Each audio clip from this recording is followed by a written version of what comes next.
श्री मार्कंडेय गर्भ कथा विस्तृत कथा वाचन। श्री गणेशाय नमः और ईसीओएम नमः शिवाय।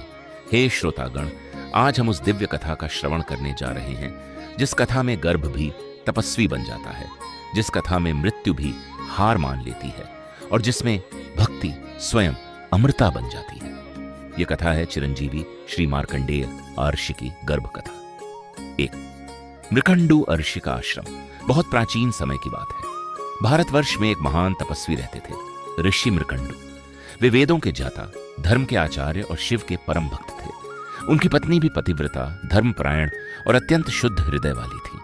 लेकिन वर्षों बीत गए। आश्रम में यज्ञ होते रहे, वेदों की ध्वनि गूंजती रही, परंतु संतान का सुख नहीं मिला। ऋषि मृकंडु भीतर से टूट चुके थे। उन्होंने कहा, यदि संतान न हुई तो यह वंश, यह ज्ञान, यह तप सब व्यर्थ हो जाएगा। 2 भगवान शिव की घोर तपस्या। तब मृकंडु अर्षि ने निर्णय लिया, अब केवल शिव ही सहारा है। वे हिमालय की कंदराओं में गए, अन्न जल त्याग दिया। दिन रात केवल एक ही मंत्र, एओम नमः शिवाय, एओम नमः शिवाय। हिमपात हो या धूप, शरीर गल जाए पर जप न रुके।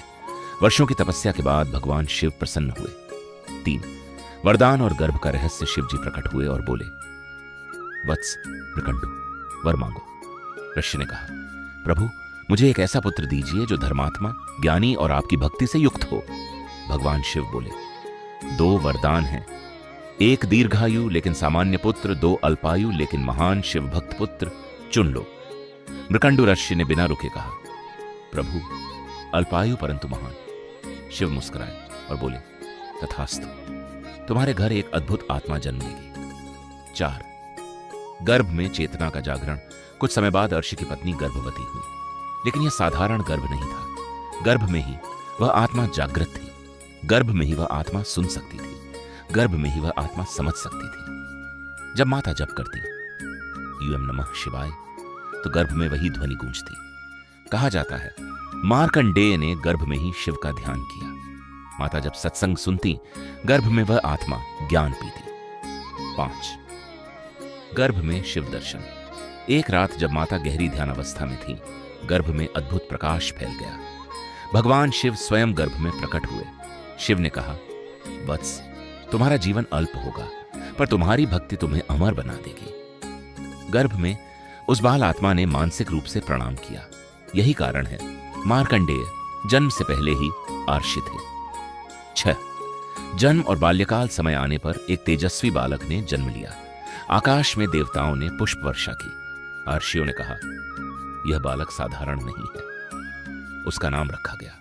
मार्कंडेय बालक शांत था, रोता नहीं था, आंखों में वैराग्य था। 7 माता पिता का दुख। जैसे जैसे बालक बड़ा हुआ, माता पिता के मन में भय बढ़ने लगा, क्योंकि वे जानते थे 16 वर्ष की आयु निश्चित है। परंतु मार्कंडेय को जब सत्य बताया गया तो वे मुस्कुराए और बोले, माता पिता, जिसने शिव को पा लिया उसे मृत्यु क्या कर लेगी। 8 गर्भ भक्ति का फल। जो भक्ति गर्भ में शुरू हुई थी, वही भक्ति मृत्यु के सामने ढाल बनी। 16वें वर्ष यमराज आए। मार्कंडेय शिवलिंग से लिपट गए। यम का पाश शिवलिंग पर पड़ा। शिव प्रकट हुए, यम को रोका और बोले, ये मेरा भक्त है, ये गर्भ से मेरा है, ये अमर है। 9 कथा की शिक्षा। गर्भ संस्कार सत्य है। भक्ति जन्म से पहले शुरू हो सकती है। शिव भक्ति मृत्यु से भी बड़ी है उपसंहार। हे श्रोतागण, यह केवल कथा नहीं, यह संदेश है।